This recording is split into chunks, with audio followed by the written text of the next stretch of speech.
Hello दोस्तों, आज हम बात करेंगे यदि किसी व्यक्ति को पेन हो रहा है तो इसमें राइस मेथड क्या है पेन रिलीफ का। राइस का मतलब चावल की बात नहीं कर रहे हैं, यहाँ पे हम बात कर रहे हैं राइस फॉर RIC, यानी इसका फुल फॉर्म है rest ice compression and elevation method. ये मेथड क्या होता है और ये पेन में कैसे वर्क करता है, इसके क्या कंपोनेंट्स है और यदि आपको दर्द हो रहा है तो कब इसका प्रयोग करना चाहिए, इन सारी चीज़ों पर आज बात करेंगे। ये पेन को मैनेजमेंट करने के लिए एक एक्रोनिम बनाया गया है जो कि अलग अलग तरह के मस्कुलर पेन्स के लिए यूज होता है। इसके बारे में जानना और समझना आवश्यक है। टॉपिक पर जाने से पहले जो लोग हमारे चैनल पर नए हैं उन्हें रिक्वेस्ट करूँगा कि चैनल को सब्सक्राइब करें, वीडियोस को लाइक करें, शेयर करें, फॉलो करें, कमेंट करें, पूरा देखें। टॉपिक इंपॉर्टेंट है इसलिए से एंड तक देखिएगा। चलिए शुरू करते हैं इंपॉर्टेंट वीडियो।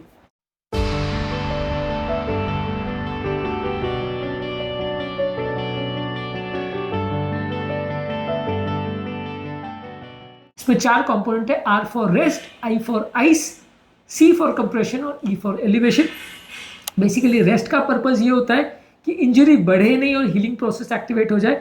जब किसी व्यक्ति को अगर चोट लग जाती है तो उस पर्टिकुलर एरिया को या उस पर्टिकुलर जिस जगह पे चोट लगी है वहाँ एरिया को हम रेस्ट देते हैं, चाहे वो पूरी बॉडी हो या पर्टिकुलर कोई एक हड्डी हो। आप उसको स्लिंग में, क्रचेस में डाल के या उसको मूवमेंट को रेस्ट्रिक्ट करके उसको लगभग 48 आवर्स तक आप रेस्ट्रिक्टेड मूवमेंट करते हो। ज़्यादा देर तक पेन है, ज़्यादा ड्यूरेशन तक पेन है तो ड्यूरेशन बढ़ सकता है रेस्ट का।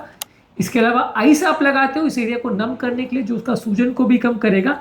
इसको आप हर 1-2 घंटे में 15-20 मिनट के लिए लगा सकते हैं, पहले 48 घंटे के लिए। अगर डायरेक्टली आप आइस को स्किन पर लगाते हो तो फर्स्ट बाइट का चांस हो सकता है। आइस कंप्रेशन कैसे लगाते हैं, उसकी क्या प्रिकॉशंस है, इस पर हमने अलग ऑलरेडी वीडियो किए हैं।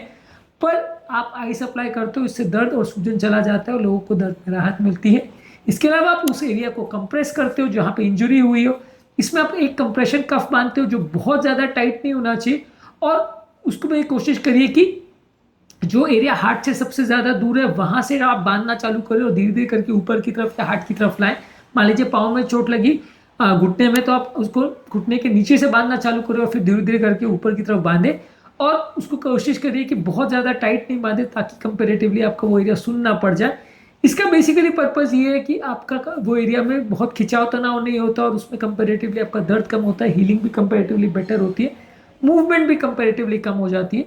इसके अलावा आप उस एरिया को एलिवेट करते हो, यानी कि अगर पाँव में चोट लगी तो उसको आप जमीन पर रखने के बदले स्टूल पर रख दो या पलंग पर रख दो।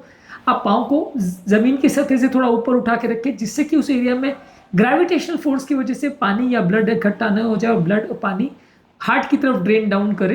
तो एलिवेशन भी इंपॉर्टेंट है। तो राइस स्ट्रैटेजी में रेस्ट, आइस, कंप्रेशन और एलिवेशन, ये चार चीज़ें इन्वॉल्व होती है। यदि किसी व्यक्ति को रिसेंटली 48 घंटे के अंदर चोट लगी है तो स्ट्रैटेजी का प्रयोग करते हैं। इस स्ट्रैटेजी में आपको पेशेंट को वो एरिया में गर्म नहीं लगाना, हीट नहीं लगाना, कि अफेक्टेड एरिया में अगर आप ठंड के साथ अगर गर्मी लगाते हो तो उसका इफेक्ट उल्टा होगा, क्योंकि ठंड उस एरिया में नली को कंस्ट्रिक्ट करता है, गर्मी उस एरिया में हीट को डायलेट करती है, नलियों को डायलेट करती है, जिससे कि ब्लड सप्लाई बढ़ जाता है। दोनों का इफेक्ट ऑपोजिट होता है। तो पहले 48 घंटे में उस एरिया को ठंडा रखना है। बाद में अगर जब सूजन चली जाए तो फिर आप मसल्स को रिलैक्स करने के लिए उस एरिया को गर्म कर सकते हो। साथ में आप पेन किलर मेडिसिन का प्रयोग कर सकते हो। इसका डोजेज और इंस्ट्रक्शंस के लिए आप अपने डॉक्टर को या अपने ऑर्थोपेडिशियन को कंसल्ट कर सकते हो। इसके अलावा आप पानी ज़्यादा मात्रा में पीजिए, इससे आपका हाइड्रेशन बेटर मेंटेन रहेगा। ये भी हीलिंग में और ब्लड सर्कुलेशन को मेंटेन करने में मदद करता है। और धीरे धीरे करके एक्टिविटीज़ को नॉर्मल लेवल पर लाने का प्रयास करिए। तुरंत ही अपनी एक्टिविटीज़ में नॉर्मल मत आ जाइए।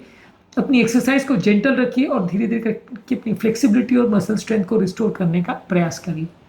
ये स्ट्रैटेजी करने से अगर फ़ायदा नहीं हो रहा और खासकर अगर पेन बहुत ज़्यादा सिवियर है और अगर इतना ज़्यादा स्टिफनेस है कि आप उस एरिया को मूव नहीं कर पा रहे हो, या आपको डाउट हो रहा है कि इतना पेन है देखिए फ्रैक्चर हो गया है, या मान लीजिए वो एरिया डिफॉर्म्ड हो गया है, जैसा दिखना चाहिए वैसा नहीं दिख रहा है, एक जगह से ज़्यादा फूला हुआ दिख रहा है, कुछ आड़ा टेढ़ा दिख रहा है, इसका मतलब डिफॉर्मिटी है, तो वहाँ आपको डॉक्टर को दिखाने की आवश्यकता है। इसके अलावा अगर उस एरिया में सुन्नपना हो रहा है या झुंझुनी हो रही है, पैरास्थीसियास हो रहे हैं, तो ये किसी नर्व डैमेज की तरफ इंडिकेट कर सकता है, तो वहाँ पे आपको डॉक्टर को दिखाना है।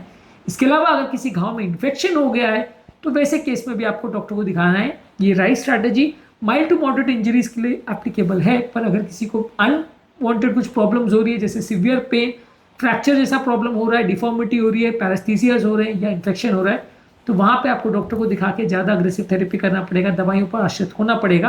पर अगर माइनर प्रॉब्लम है तो आप इसको इस तरह से मैनेज कर सकते हो। इसी को अगर मसल इंजरी हुई है या प्रॉब्लम हुई है तो इस स्ट्रैटेजी से आप उसकी प्रॉब्लम को कम कर सकते हैं। तो आज के टॉपिक में हमने पेन को कम करने के लिए राइस स्ट्रैटेजी यानी RICE स्ट्रैटेजी क्या होता है इस पर हमने बात करी। पेन अगर आपको हो रहा है तो आप रेस्ट, आइस एप्लीकेशन, कंप्रेशन और एलिवेशन स्ट्रैटेजी का प्रयोग कर सकते हैं, जो कि पहले 48 घंटे में पेन को कम करने में मदद करेगा। इसके बाद आप उसमें हीट एप्लीकेशन और हॉट फर्मेंटेशन कर सकते हैं। इसको हमने अलग वीडियो में डिस्कस किया है। कोल्ड कंप्रेशन के लिए क्या टिप्स और प्रिकॉशंस होते हैं, इसको हमने अलग वीडियोस में डिस्कस किया है, इन्हें भी जरूर चेकआउट करें। उम्मीद करूंगा कि आज के टॉपिक में कुछ नया जानने को मिला होगा। टॉपिक एंड करने से पहले जो लोग हमारे चैनल पर नए हैं उन्हें रिक्वेस्ट करूंगा चैनल को सब्सक्राइब करें, वीडियोस को लाइक करें, शेयर करें, फॉलो करें, कमेंट करें पूरा।